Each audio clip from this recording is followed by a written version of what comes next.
Thank you, Gerald. I would say just one of his advocates, actually. There are another 49 of them.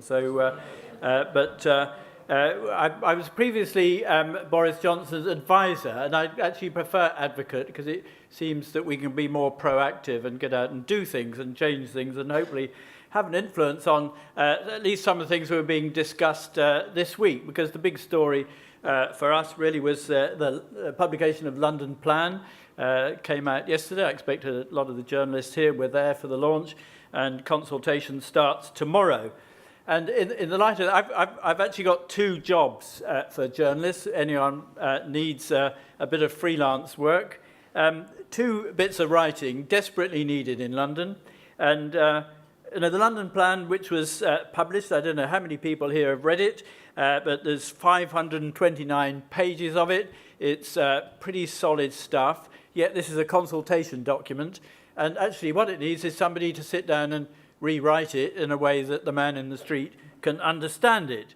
Because you have 529 pages of tall buildings, density, infrastructure, transport, greening the city, resilience, public space, sustainable urban drainage, and all we get on the front page of the Evening Standard is Sadiq, now build in your back gardens, which of course is a reference back to, and I guess George Osborne was interested in that because he was in government when Eric Pickles, of course, turned suburban densification into garden grabbing.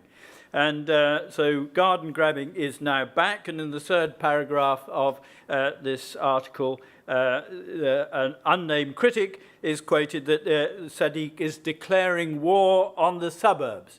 Now, how the mayor can possibly communicate to the NIMBYs of outer London the benefits of providing affordable homes for London and for Londoners and probably for the NIMBYs' children, it needs a really good writing job to actually turn what is a document written for planners and professionals into something that can be read and enjoyed even by the man in the street. And actually, back in 1944, when Sir Patrick Abercrombie published the Greater London Plan for post-war redevelopment, Penguin Books actually did publish a very good digest of his plan, which was well illustrated and something that could be read by any member of the public and understand what was intended. So hopefully, maybe there's somebody here tonight who might like to help work on that to actually deliver something that people can understand. The second job is a slightly more serious one, and that's the outcome of the inquiry into the Grenfell Tower disaster will be wide-ranging and very probably highly critical of the construction industry of which we are all a part. And one of the things that really shocked me when I was talking to people within the industry about what happened was the shortness of what I call corporate memory in the construction industry.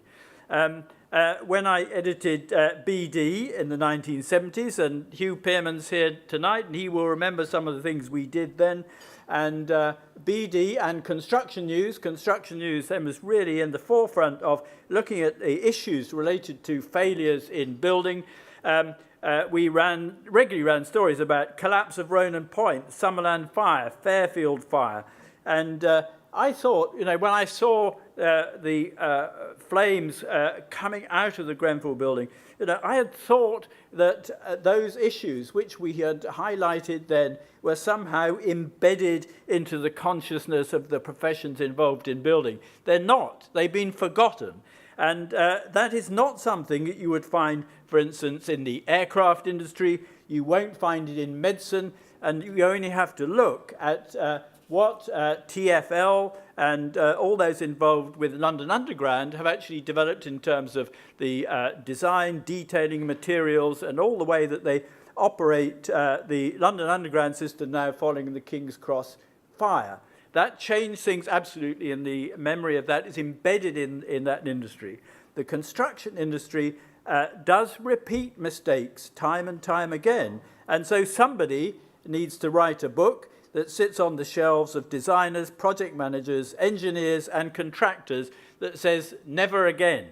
And I was involved in a lot of the discussions immediately after Grenfell, and people who were being asked for information, people like Sam Webb, who is now, I might say, in his dotage, still very sharp, but notice he was one of the people involved in the Ronan Point disaster, which now speak to younger designers, they have no knowledge of the issues related to that. So somebody needs to write a book about that, and or maybe a number of people might be able to put one together, because I think that those who cannot remember the past are condemned to repeat it.